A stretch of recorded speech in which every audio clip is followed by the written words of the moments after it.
마태복음 21장을 펴 보시고요. 오늘은 마태복음 21장부터 27장 원래 이제까지 이야기되는 굉장히 중요한 큰 주제 하나를 또 들어가게 됩니다. 주제가 왕에 대한 배척입니다. 여러분 혹시 받으신 교재의 제일 앞부분에 보면 마태복음 전체를 구조로 이렇게 도표를 그린 곳이 있어요. 한번 찾아보시겠습니까? 왕의 준비, 왕의 선포, 왕의 능력, 왕의 반대, 이게 왕의 정체성에 대한 얘기잖아요. 표 찾으셨습니까? 네, 거기 보시면 다시 한 번 더 전체적인 구조를 보시는 게 중요합니다. 큰 주제 두 개가 있어요. 마태복음에는 첫 번째 주제가 왕의 정체성에 대한 얘기예요. 앞에 표가 나오네요. 그 다음에 두 번째는 왕의 뭐예요? 왕의 운명에 대한 얘기가 나오죠. 그래서 우리가 그동안에 공부했던 왕의 정체성은 네 개의 주제가 있습니다. 왕의 준비. 왕의 준비는 지역적으로는 베들레헴, 그 다음에 나사렛에서 그게 준비가 되죠.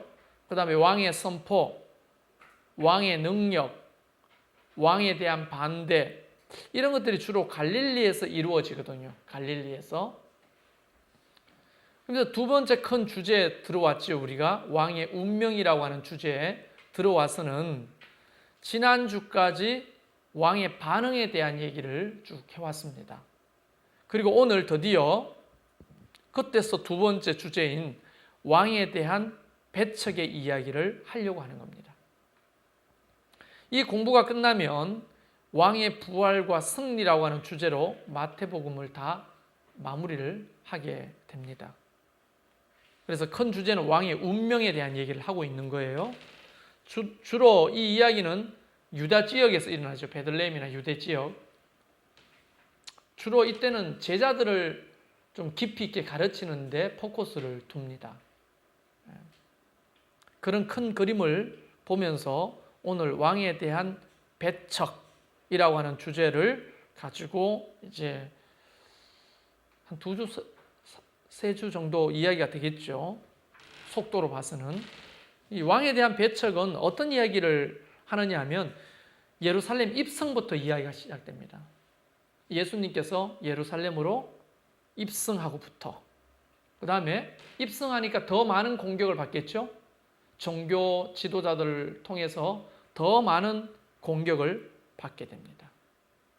그때 예수님은 이 공격을 바로 예수님의 죽음과 부활 또는 재림을 준비하는 굉장히 중요한 계기로 삼습니다. 왜냐하면 이제 그 강력한 권세와 또 강력한 무리들이 예수님을 궁지로 막 몰아넣잖아요. 죽음으로. 그때 예수님을 따랐던 많은 제자들과 무리들이 함께 위기감을 느끼잖아요. 이때 이런 위기감 속에서 예수님은 제자들에게 무엇을 준비시켜야 될 것이냐 하는 거예요. 굉장히 중요한 이야기를 하시지 않겠습니까? 왜냐하면 예수님이 6월절 5일 전에, 그 명절 5일 전에 입성하신다고요. 그 말은 예수님이 죽기 5일 전에 예루살렘으로 입성하셨다고요. 그렇기 때문에 거의 지금부터 이야기되는 것들은 유언에 가까운 거예요. 유언. 그럼 유언은 여러분 만약에 돌아가시기 전에 유언하면 어떤 이야기를 하실 거예요? 내 삶 속에 그동안에 다 하지 못한 얘기, 가장 중요한 얘기, 이 마지막 순간에 자녀들에게, 유가족들에게 남기고 싶은 얘기, 이런 것들을 골라서 하지 않겠어요?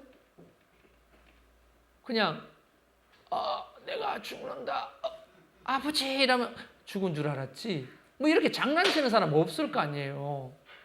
정말로 중요한 얘기를 이 5일 동안 유언처럼 하는 거예요. 그래서 사실상 이 마태복음 21장에 예수님이 입성하시고부터 나오는 가르침은 그 어떤 가르침보다 무게감이 있고 중요한 내용들일 것이다 하는 겁니다. 물론 앞에 그런 천국에 대한 말씀들이 좀 가볍다는 얘기가 아니고 그 어느 때보다 더 중요한 얘기를 지금부터 하시는 거예요. 여러분이 만약에 죽음이 5일 남겨두고 있다고 생각해 보세요. 목사님, 내가 5일 후에 죽어요. 그러면 자식들 불러놓고 굉장히 중요한 얘기를 하지 않을까요? 오해됐던 얘기, 용서도 구하고 용서도 해주고 그동안에 못다한 얘기들 고맙다 해주고 또 미안하다고 해주고 뭐 섭섭한 얘기도 해주고 이렇게 살라고 믿음에 대한 이야기도 권면도 해주고 아마 인생에서 가장 진지하고 가장 중요한 얘기들을 5일 동안 하게 될 거라고요. 예수님도 남은 5일 동안 일어났던 이 이야기들은 굉장히 중요한 얘기들이다 하는 것들을 생각하면서 들어보시라는 거예요. 그래서 그 죽음으로 내몰리는 이 분위기, 물론 그건 실패가 아니죠. 패배가 아니지만 전체적인 분위기는 막 죽음으로 몰고 가는 거죠. 그때 당시에 뭐 안나스와 가야바, 사실상 안나스가 실권자죠. 근데 가야바는 사위죠. 사위 안나스에 수령천점을 당하고 있는 수령천점 안나스. 실제로 늙어 빠진 그 대제사장 출신 은퇴한 대제사장이 실권을 다 가지고 있고 앞에 사위인 가야바를 세워가지고 전부 종교, 문화, 경제, 정치 모든 걸 다 좌지우지하는 그런 세력들이죠. 그런 어떤 종교 지도자들, 장로들, 또 바리새인들, 율법사들 총체적인 공격을 하는 거예요. 그러니까 그림으로 보면 예수님은 지금 궁지로 막 몰려가는 거예요. 이게 아닌데 싶은 거죠. 따라다녔던 제자들은 위기감을 막 느끼는 거죠. 이럴 때 예수님은 그들을 워워 시키면서 굉장히 중요한 비밀들을 지금 가르치고 준비시키기 시작하는 거예요. 앞으로 어떤 일이 일어날 거며 그때는 어떻게 해야 되며 이게 하나님의 어떤 뜻이 있으며 이런 것들을 쭉 준비시키는 거예요. 그러다가 엄청난 얘기가 마태복음 24장부터 시작되죠. 이게 뭐냐? 아마 생전 처음 들었던 얘기죠. 예루살렘의 멸망입니다. 예루살렘의 멸망에 대한 얘기까지 듣게 되는 거예요.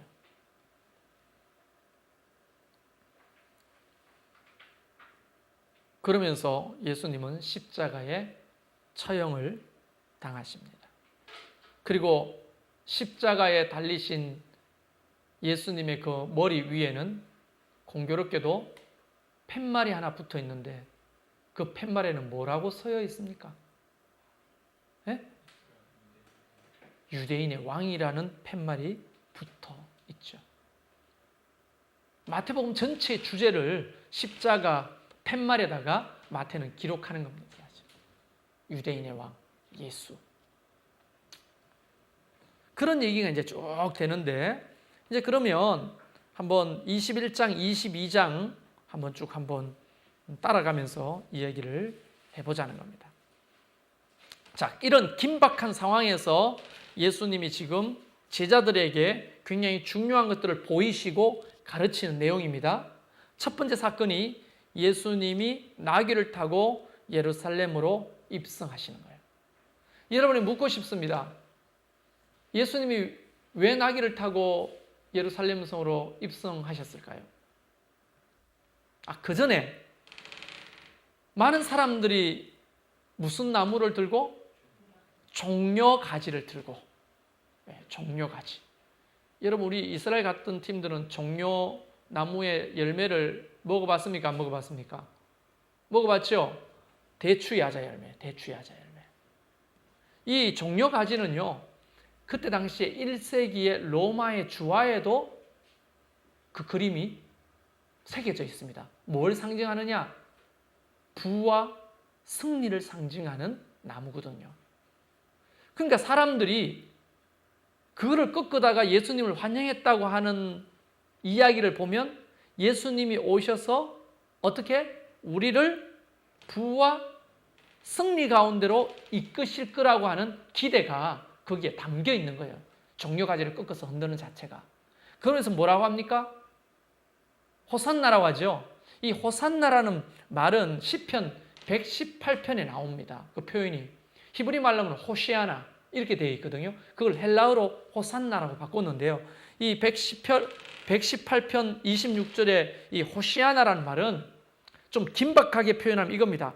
제발 구원해 주소서라고 하는 뜻이거든요. 굉장히 사실은 긴박한 호소예요, 이게. 호시아나, 제발 우리를 구원하소서라고 하는 뜻이에요. 그러면 한번 여러분 다시 재구성을 해보세요. 부와 또 승리와 번영을 상징하는 종려가지를 꺾어 들고 호시아나, 제발 구원하소서, 제발 구원하소서. 다윗의 왕이요, 다윗의 후손이요, 우리를 제발 구원하소서. 이렇게 외치는 그 사람들의 의도가 엿보이지 않습니까?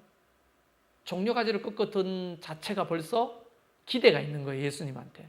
그분이 정치적인 메시아, 왕이 되셔서 이런 압제로부터 우리를 구출해서 번영과 승리로 이끌어 달라고 하는 호소죠. 이 정도 그 분위기가 형성되면 그때 당시에 알렉산더 대왕이 유명한데, 이 알렉산더 대왕이 타고 다녔던 그런 말을 타고 와야 되지 않습니까? 그 알렉산더가 타고 다녔던 그 말의 이름 혹시 압니까? 부케필로스라고 못 들어보셨어요? 부케필로스. 세상에서 제일 유명한 말이에요. 부케필로스라는 말이. 여러분 그 알렉산더 위인전 보면 부케필로스 이야기가 많이 나옵니다. 이 부케필로스가 이 황소의 뿔이라고 하는 이름의 뜻을 가지고 있는데, 말인데 여기에 문양이 있어요. 말머리에 이렇게 뿔처럼. 굉장히 유명한 말이죠. 부케필로스.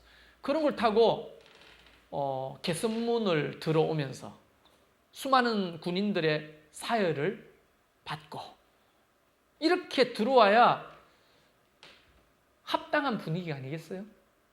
근데 예수님은 뭘 타고 들어오셨어요? 아무도 타보지 않은 나귀 새끼를 타고 하는 거예요. 우리가 이제 그 이스라엘 가가지고 나귀를 타봤거든요. 이명집사 나귀 타봤어요? 다리가 튼튼하니 걸어 올라왔죠. 우리 집사람하고 몇 명은 나귀를 타고 이제 그 어떤 수도원에서 언덕이 높으니까 돈을 얼마 주면 나귀를 태워서 이제 올라오는 거예요. 산 위로. 탔는데 불편하기 짝이 없어요. 애들이나 타고 종놈이나 타는 게 나귀거든요. 거기는 안장도 없습니다. 이불 하나 덮어 세워놓고 그 위에 올라타는 거거든요. 근데 그런 나귀 중에서도 아무도 타보지 않는 어린 나귀를 타고 오신다는 거예요. 이런 분위기와는 사뭇 지금 분위기가 안 맞는 거죠, 사실. 정말 부케필로스 같은 말을 타고 와야 분위기가 맞는 건데, 왜 이렇게 예수님은 나귀를 타고 올라오셨을까요? 여러 가지 의미가 있지만 오늘은 그 얘기를 하려고 하는 게 아니고요.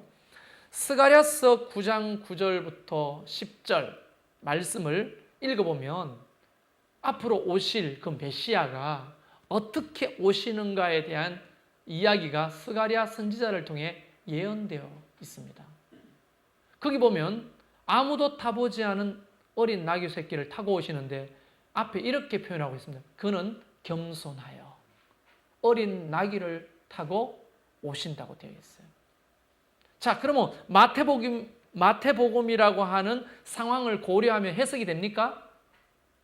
네. 마태는 나귀를 타고 오는 예수 그리스도를 굉장히 상세하게 묘사하고 있는 이유는 바로 구약의 선지자들이 예언한 그 메시아라고 하는 것을 표현하고 싶었던 거죠. 그래서 스가랴 선지자가 예언했던 그 나귀를 타고 겸손하신 예수님이 올라오시는 것들을 묘사하면서 이분이야말로 유대인의 왕이다 하면서 십자가 팻말에도 유대인의 왕이라고 쓰였다는 것을 보도하고 기록하잖아요. 그러니까 지금 마태는 예수님이 죽을 때까지 이분이 지금 유대인의 왕이라는 것을 계속 강조하는 거예요. 유대인들에게.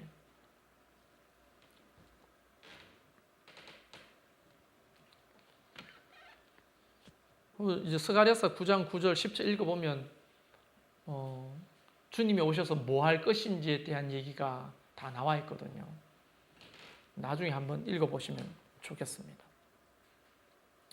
그 다음에 예루살렘에 입성하신 다음에 제일 먼저 보도된 기록이 뭐냐? 입성하시고 난 다음에 마태는 예루살렘에 있는 그 성전을 정화한 내용을 기록하고 있습니다.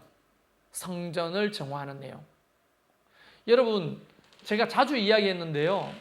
그때 당시에 예루살렘의 그 시민의 예루살렘이란 도시의 그 사람들의 수가 한 7만 명 정도 됐다고 기록되고 있습니다. 역사학자 요세푸스에 의하면. 그 중에서 성전을 통해 먹고 사는 사람들이 3만 명 정도 됐다고 보는 거예요. 그러니까 어떤 의미에서는 한 절반에 가까운 사람들이 예루살렘 때문에 먹고 사는 거예요. 어떻게 예루살렘을 통해 먹고 살았는지는 다시 얘기해 드릴 필요가 있나요?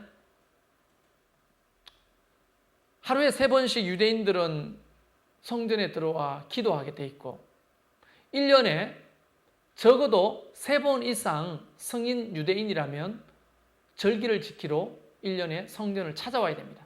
빈손이 아니고 재물을 가지고 와야 되는 거예요. 전국 각지에서. 그런데 전국에서만 아니고 경건한 경건한 사람이라고 하는 이게 표현상 문헌에 의하면 경건한 하나님의 사람들이라는 게 있어요. 유대인은 아닌데 하나님을 믿게 된. 왜냐하면 그 앞에 구약 성경이 헬라어로 번역이 되면서 하나님에 대해서 이 유대교가 굉장히 많이 전파됐죠. 그 히브리 말이 다른 사람 모르잖아요. 근데 그때 당시에 헬라어를 사용하는 근동의 많은 나라들이 알 수 있도록 히브리어 구약 성경을 헬라어로 번역한 것이 70인역이라고 말씀드렸습니다. 그 70인역이 번역되면서 많은 사람들이 하나님에 대해서 알게 됩니다. 그러면서 외국인인데도 불구하고 하나님을 믿게 된 사람들이 절기를 쫓아 오는데 그 중에 한 사람이 누굽니까? 에티오피아의 네시잖아요. 왔다가 빌립한테 복음을 전해 듣잖아요. 이런 사람들이 에티오피아의 흑인인데 그런데도 절기를 지키러 오는 거 보면 그때 이제 역사적으로 보면 이 70인역 성경을 읽고 하나님을 만난 사람들. 그런 사람들을 유대인이라는 경건한 하나님의 사람들이라고 표현합니다. 문헌에는.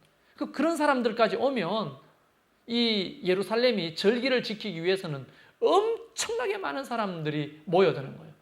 그러니까 1년에 최소 3번, 많게는 6번 이상 대목이 계속 진행되는 거예요. 대목이요, 대목. 대목 장사해야 되잖아요. 어떻게 장사해요?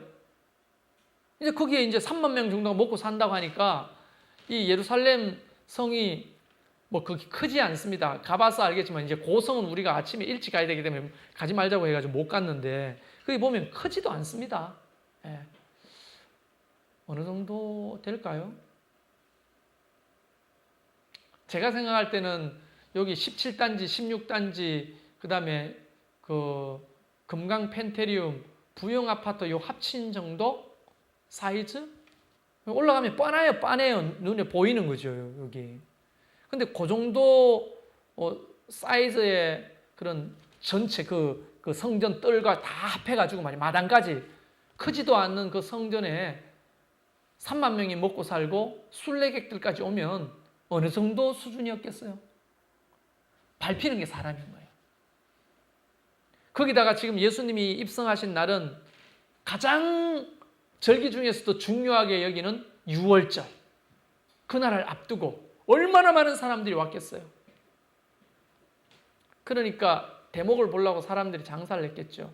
그런 좁은 지역에서 좋은 자리를 차지하려면 돈 있어야 돼요? 안 있어야 돼요? 에? 돈 있어야 되죠. 돈이 있어야 되죠. 돈 가지고 뭐 해요? 돈 가지고 뭐 해요? 좋은 자리 차지해야죠. 어디에? 누구한테 주고? 위에 안나스, 가야바부터 시작해서 백성들의 장로들 밑에 말단 관리직까지 돈을 뿌려가지고 이 목 좋은 데를 차지하는 거예요. 주로 어떤 장사치들이 있었습니까? 짐승을 파는 사람들, 송아지, 그 다음에 양이나 염소, 비둘기, 이런 것들을 파는 사람들이 있었겠죠. 왜냐하면 돈만 가지고 와가지고 성전에서 그 물건을 그 재물을 사가지고 제사 지낼 요량으로. 부자들은 이제 자기가 키우던 양이나 소를 끌고 오는 게 아니고 그냥 돈 가지고 오는 거예요. 그런데 그때 당시에 화폐를 가지고, 화폐에는 대부분 로마의 가이샤의 얼굴이 그려져 있다고요. 로마 동전. 그걸 사용하는데 그걸 가져와서 성전에 딱 내밀면 어디 불경스럽게 로마 동전을 돈을 내면서 하나님 앞에 드릴 재물을 살려고 하느냐. 성전에서만 사용하는 코인이, 돈이 따로 있었습니다. 그래서 예수님이 그랬잖아요. 가이샤의 것은 가이샤의 것으로, 하나님의 것은 하나님 것으로 했을 때 동전이 달랐어요. 다른 세켈이 있었습니다. 세켈. 로마 동전이 아닙니다. 그런데 거기에 이제 환전해주는 사람들이 또 있는 거예요. 아, 송아지 살라고 송아지 한 10만 원 하는데 얼마 가지고 오셨어? 10만 원밖에. 아이고, 10만 원 가지고 환치기를 해야 돼요. 환치기. 12만 원을 내야 10만 원을 주는 거예요. 성전 돈으로. 이게 환치기 하는 사람도 있는 거예요. 돈 바꾸는 사람. 그 다음에 또 옆에는 이제 아주 질 나쁜 사람들도 많이 있겠죠. 자, 가난한 사람들은 집에서 키우던 양을 한 마리 끌고 옵니다. 큰 맘 먹고. 1년에 3번이니까 큰 맘 먹고 매주 양을 드리려면 내가 바닥 나겠지만 1년에 뭐 3번이니까 양을 가지고 와가지고 드리는 거예요. 근데 제사를 지낼 때는 또 가족의 수대로 드립니다. 그 양을 여러 마리 데리고 오는 거죠. 자, 그러면 이게 이제 강 건너고 여러분 유대 땅 보셨지만 가보면 알아요. 이게 운동화 같은 거 신고는요, 구두 같은 거 신고는 여행할 수 있는 땅이 아닙니다, 이게. 그래서 거의 준등산화 같은 걸 신어야만 여행할 수 있는 땅이거든요. 척박해요. 근데 양과 염소가 오면서 발굽에 상처가 나고, 몸에 상처가 왜 안 나겠어요? 그렇죠? 그런 거 오면 이제 레위인들이 지켜보고, 발굽에 상처 났네. 이거 하나님 안 받는다며. 옆에서 이러면, 옆에서 씩 붙어가지고, 아이고, 발굽에 상처 났는데 어디서 오셨어? 부산에서. 아이고, 열흘을 걸어오셨네. 이 양은 안 되는데 다시 갈 수도 없고, 어떻게? 그 양 저한테 파시오. 이러면 얼마에 살랍니까? 한 마리 내가 5만 원 쳐줄 테니까. 무슨 한 마리 10만 원인데 5만 원 받아. 그럼 데리고 가시던가. 그럼 5만 원에 산 거예요. 굽을 싹싹 닦아가 다른 사람한테 10만 원 주고 팔아먹고. 이런 사람으로부터 시작해가, 아이고, 도둑놈들, 사기꾼들이 너무 많았던 거예요, 그게. 예수님이 성전에 들어오시자마자 다짜고짜 성전포고도 없이 다짜고짜 돈 바꾸는 사람들의 상을 다 엎어버리고 비둘기 파는 사람들 비둘기를 그냥 날려버리고 소와 염소, 양들을 채찍을 만들어서 성전 밖으로 쫓아내버리고 그러면서 그냥 제 상상인데 어떤 높은 대위에 올라서서 여기를 강도의 구렬로 만들려고 하느냐. 만민이 기도하는 집을 이 도둑놈들이 와가지고 강도의 소굴로 만들었다고. 사장없이 사람들 다 난리가 나는 거지. 뭐 소소리, 양소리 뭐 막 나면서 사람들 왜 이러냐고. 예수님이 어떤 분입니까? 유대인의 왕이라고 종려가지를 흔들고 사람들이 환영했던 사람이라 함부로 할 수는 없지요. 그 선생님이 와가지고 다 엎어버리니까 얼마나 분위기가 험악했어요. 험악했겠어요. 근데 예수님이 성전은 만민이 기도하는 집이다. 강도의 구렬로 만들려 하지 마라. 여러분, 이거는요, 한마디로 말하면 완전 그 기독권을 가진 세력의 선전포고입니다. 이걸 다 엎었다고 하면 돈줄이 끊어지는 거예요. 정치 자금이 끊어지는 거예요. 정치 자금이. 이게 예수님은 건드리지 말아야 될 걸 건드린 거죠. 그때 제사장과 많은 지도자들이 예수를 어떻게 죽일까 본격적으로 의논하기 시작합니다. 왜냐하면 이게 돈 문제가 걸려 있잖아요. 돈 문제. 여러분, 성전은 만민이 기도하는 집이라고 했어요. 강도의 구렬이 아닙니다. 장사하는 곳이 아닙니다. 그러니까 우리가 좀 조심해야 될 게 뭡니까? 많은 교회, 우리 교회는 그런 사람이 없지만 교회 와가지고 장사하려고 하는 거 있잖아요. 내가 판매하는 어떤 것들을 은근히 선전하면서 교회 안에서 팔려고 하고 내 업체를 광고하려고 하고, 물론 이제 그렇지 않아도 우리 목장원이고 우리 교인이면 그 집에 가가지고 밥 먹고 그 물건 사주려고 하죠. 왜 안 그러겠어요? 그런데 왜 대놓고 이거를 팔아먹으려고 장사하려고 하는 사람들이 간혹 있거든요. 그러면 안 되는 거죠, 사실. 그래서 교회라고 하는 것은 바로 근본적으로 목적이 뭔지를 예수님이 이 사건을 통해서 잘 말씀해 주시는 겁니다. 얼마나 오랫동안 이런 분위기가 계속됐을까요? 성전에서? 관행이라고 했겠죠. 사람들은. 이게 관행입니다. 예수님은 그 관행이고 뭐고 완전 뒤집어 엎으신 거죠. 여러분, 변혁이라고 하는 게 뭡니까? 우리가 늘 그렇게 예전부터 하고 왔던 것을 하나님의 뜻이 아니면 뒤집어 엎을 수 있는 용기가 있어야 되는 거예요.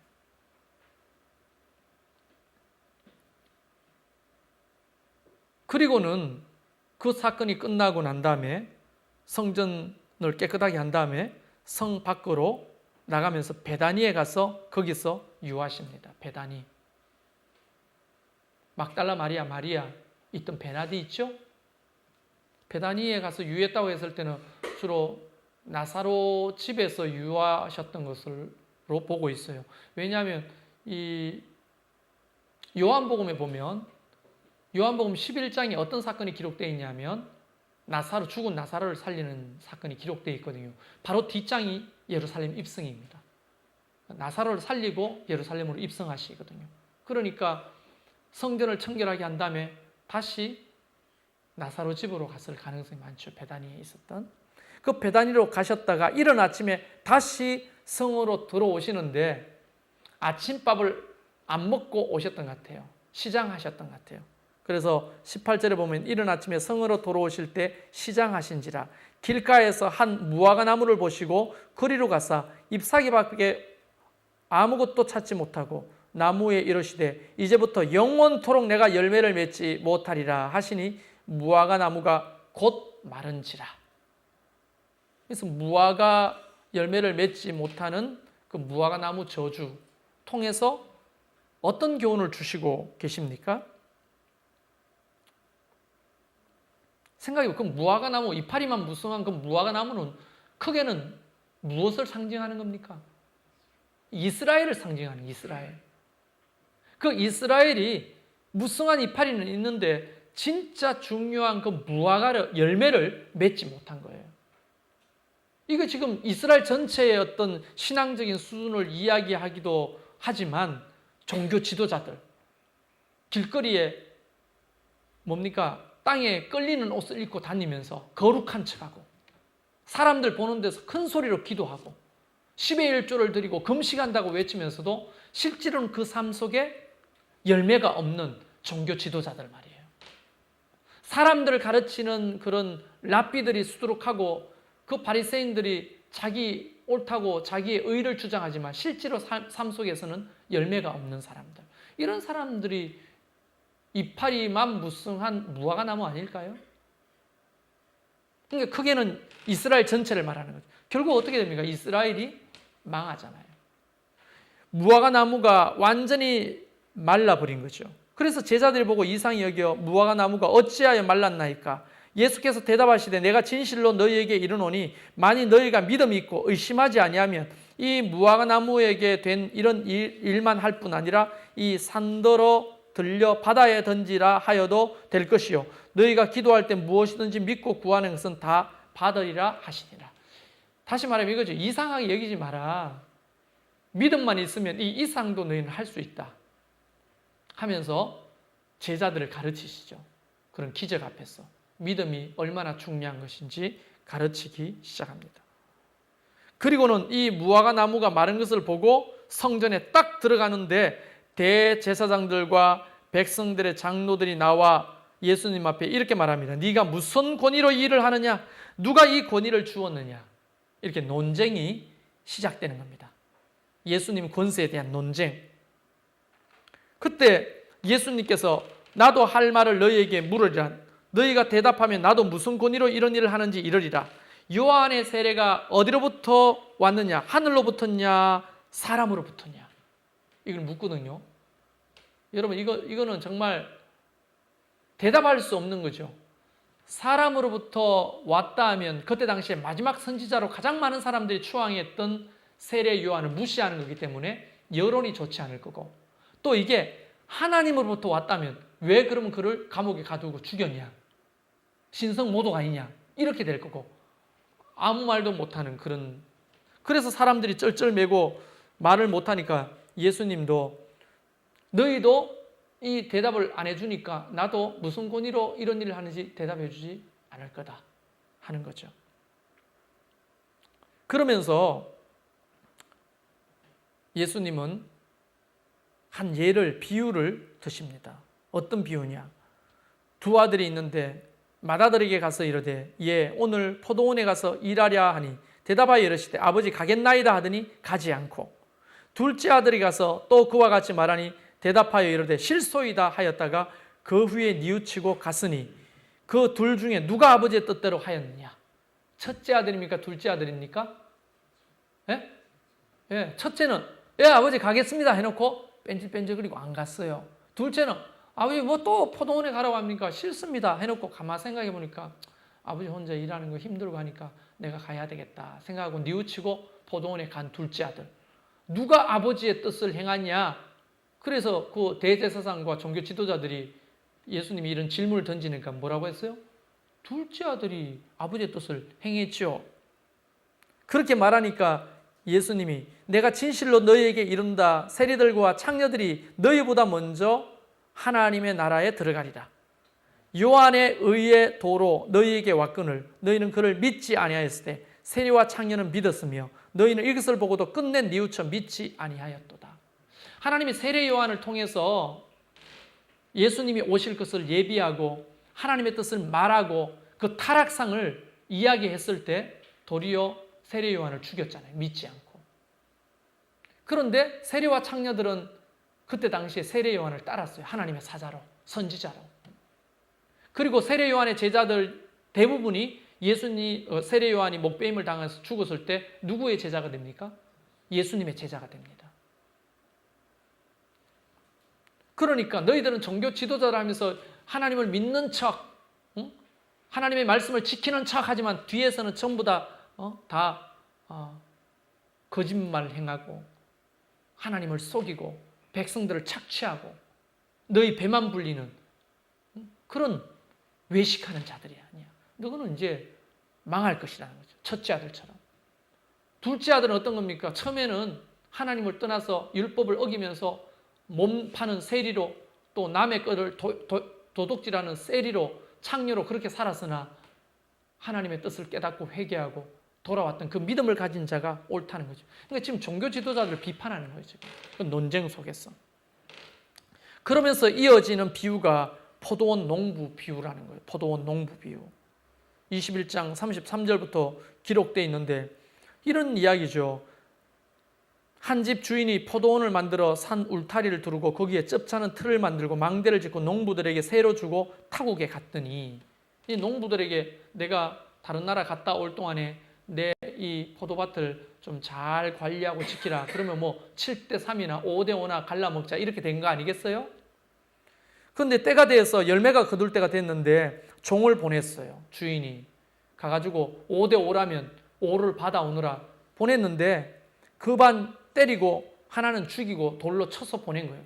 피가 철철철 다리를 쩔뚝거리면서 주인한테 오고 너 어떻게 된 거냐? 돈 안 받아왔냐? 하니까 농부가 이렇게 했다는 거죠.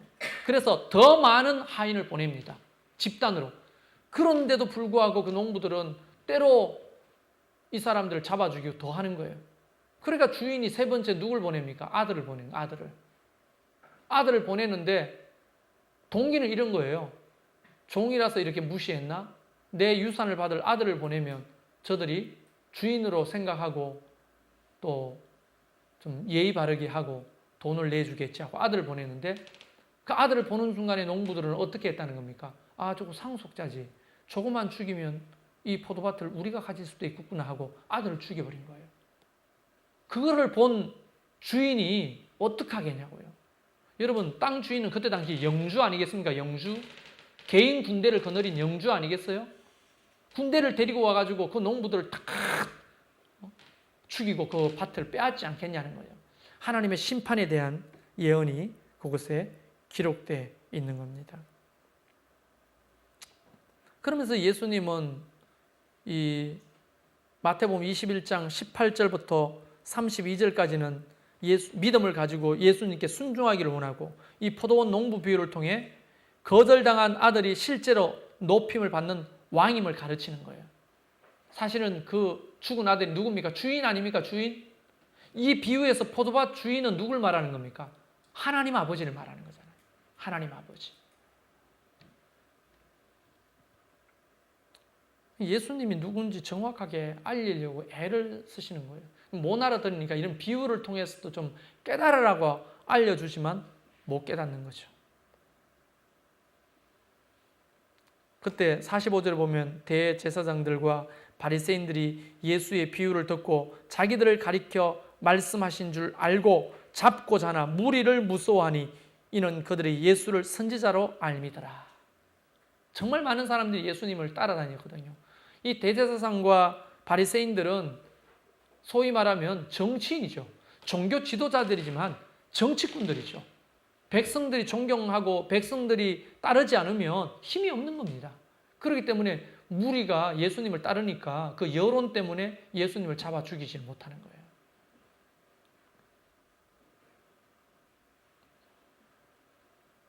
그때 예수님은 다시 비유를 들어 말씀하십니다. 지금 예수님 비유가 계속되잖아요. 세 번째입니다, 지금.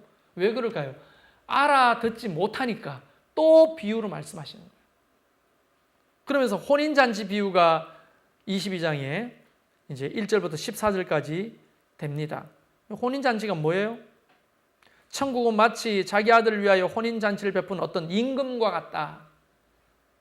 그 종들을 보내어 그 청한 사람들을 혼인잔치에 오라 하였더니 오기를 싫어하거늘 다시 다른 종들을 보내며 이르시되 청한 사람들에게 이르기를 내가 오찬을 준비하되 나의 소와 살찐 짐승을 잡고 모든 것을 갖추었으니 혼인잔치에 오소서 하라 하였더니 그들이 돌아보지도 않고 한 사람은 자기 밭으로 한 사람은 자기 사업하러 가고 그 남은 자들은 종들을 잡아 모욕하고 죽이니 임금이 노하여 군대를 보내어 그 살인한 자들을 진멸하고 그 동네를 불사르고 이에 종들에게 이르되 혼인잔치는 준비되었으나 청한 사람은 합당하지 아니하니 내 거리 길가에 가서 사람들을 만나는 대로 혼인잔치에 청하여 오라 한데 종들이 길에 나가 악한 자나 선한 자나 만나는 대로 모두 데려오니 혼인잔치에 손님들이 가득한지라 임금이 손님들을 보러 들어올세 거기서 예복을 입지 아니한 한 사람을 보고 이르되 친구여 어찌하여 예복을 입지 않고 여기 들어왔느냐 하니 그가 아무 말도 못하거늘 임금이 사환에게 말하되 그 손발을 묶어 바깥 어두운 데 내어 던지라 거기서 슬피 울며 이를 갈게 되리라 하니라.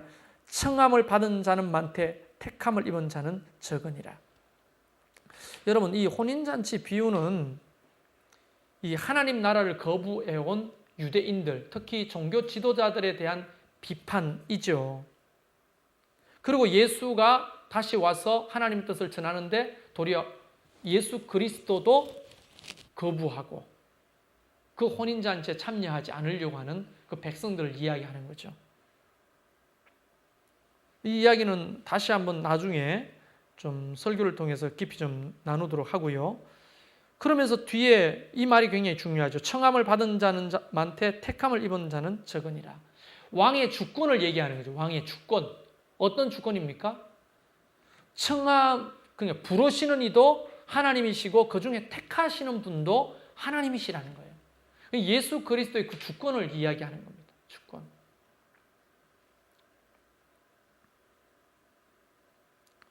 그러니까 이런 이야기를 그때 종교 지도자 들었으면 좀 내용이 무엇을 이야기하는 건지는 알았을 거예요. 그러니까 자존심 상하고 화가 나죠. 종교 지도자들이. 그래서 15절에 보면 이에 바리새인들이 가서 어떻게 하면 예수를 말의 올무에 걸릴까 하고 상의하고 자기 제자들을 헤롯 당원들과 함께 예수께 보내어 말하되 이렇게 되거든요. 말로 못당하니까 요거 올무를 걸려가지고 한번 넘어지게 하면 되겠다는 거예요. 그러니까 이런 거죠. 손 안 대고 코 풀려고 지금 괴략을 짜는 거예요. 어떤 괴략이냐면 우리가 지금 상대가 안 되니까 로마에 의해서 정치범으로 몰아가서 죽이자고 이렇게 된 거죠.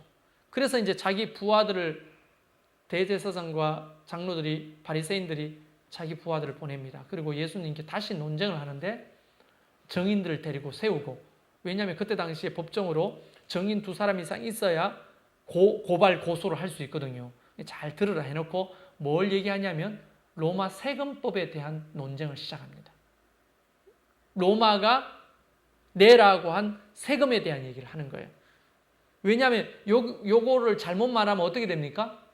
정인들 통해서 올무를 걸어가지고 로마 황제에 대한 모독으로 몰고 가는 거예요.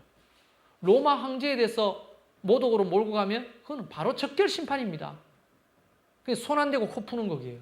유대인들은 예수님을 막 추종하니까 우리 입장에서는 안 되니까 로마를 통해 이 사람을 축출하자 이렇게 된 거죠. 아주 계략이 심하죠. 그 사람들이 와가지고 당신은 참되시고 진리로 하나님의 도를 가르치시며 아무도 꺼리낌 일이 없으시니 이는 사람을 외모로 보지 아니하심이니이다. 막 예수님을 막 높여드리죠 지금. 그러면 당신의 생각에는 어떠한지 우리에게 이르소서.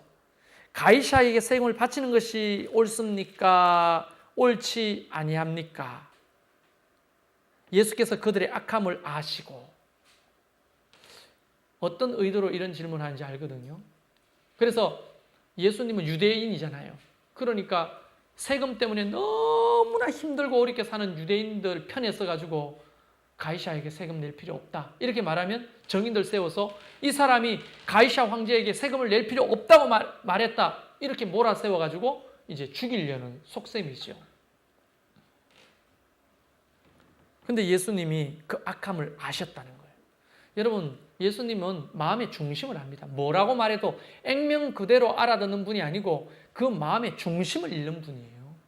그러니까 사람이 우리를 오해해도 우리 마음의 중심이 하나님 앞에 선하면 그걸로 되는 거예요. 누가 뭐라고 말하든지.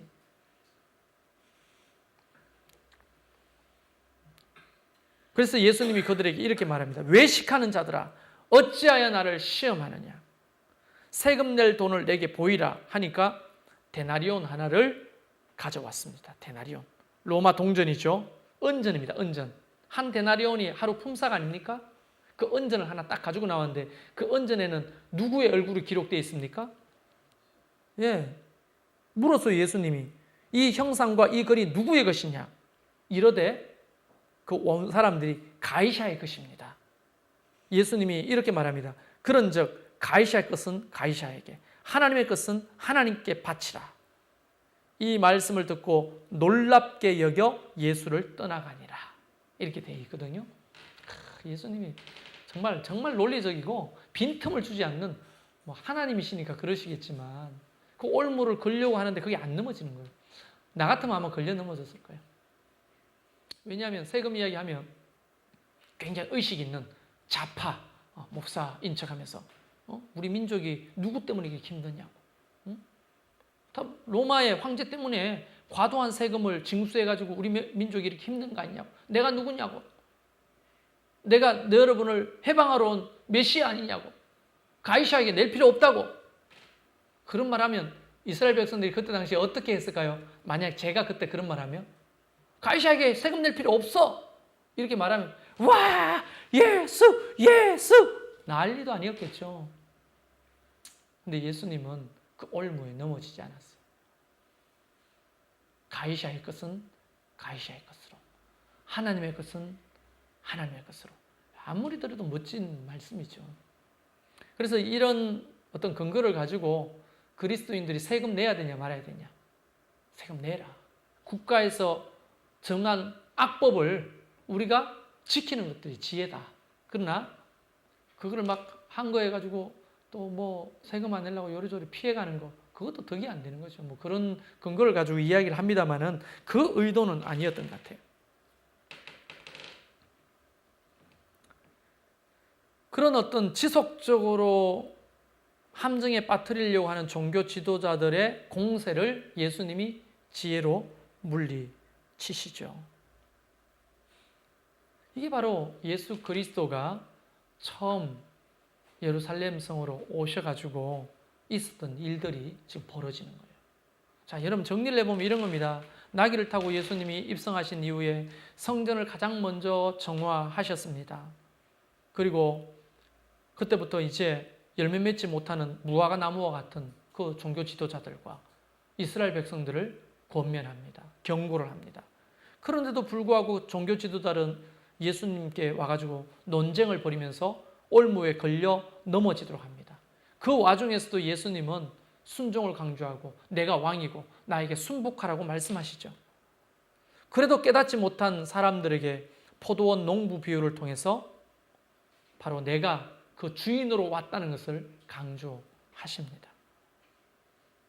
그리고 혼인잔치 비유를 통해 하나님의 주권적 선택을 알려주십니다.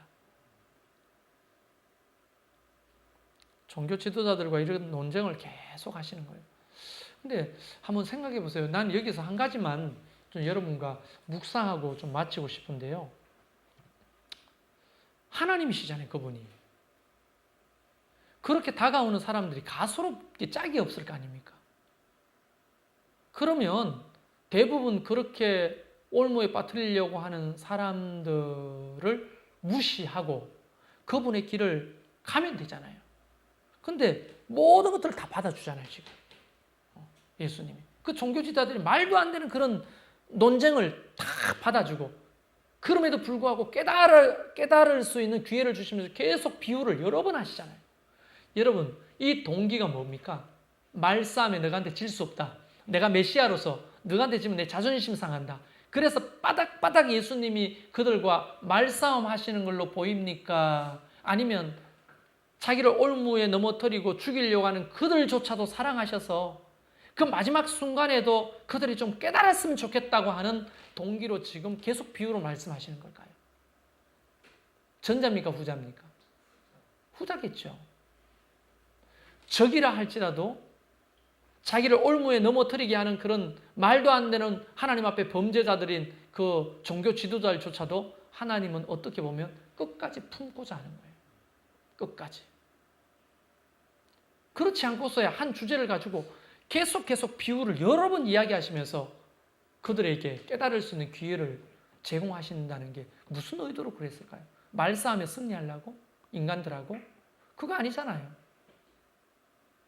그 동기를 제가 이걸 공부하면서 좀 깨닫게 됐어요. 아, 예수님은 그 자기를 잡아 죽이려 하는 그런 말도 안 되는 종교 지도자들을 끝까지 지금 품고 계시는구나. 겉으로는 이게 논쟁하고 싸우고 이겨먹으려고 하시는 게 아니고 이런 비유를 통해서 깨닫게 하시려고 하는 하나님의 사랑이 숨어 있구나. 그걸 깨달았어요.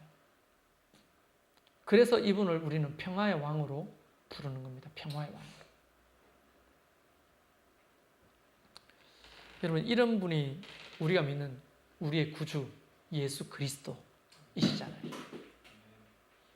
수준이 다른 우상 잡신들하고는 수준이 다른 겁니다. 너무나 인격적인 완전한 사랑을 가지고 계시는, 자기를 죽이려고 하는 그 사람들조차도 마지막에 십자가상에서도 보면 알잖아요. 아버지, 저들이 하는 것을 저들이 알지 못합니다. 아버지한테 도리어 자기를 십자가에 못 박아 죽이는 저 사람들의 용서를 구하잖아요. 그리고 온만 잡지를 다하고 십자가에 못 박혀 죽어가는 그 강도를 예수님께서 구원하시잖아요. 예수님은 끝까지 참고 끝까지 기다리고 끝까지 용서하고 끝까지 기회를 주시는 왕으로 묘사되어 있는 평화의 왕. 그래서 우리는 그분을 평화의 왕이라고 부르는 거예요. 평화의 왕.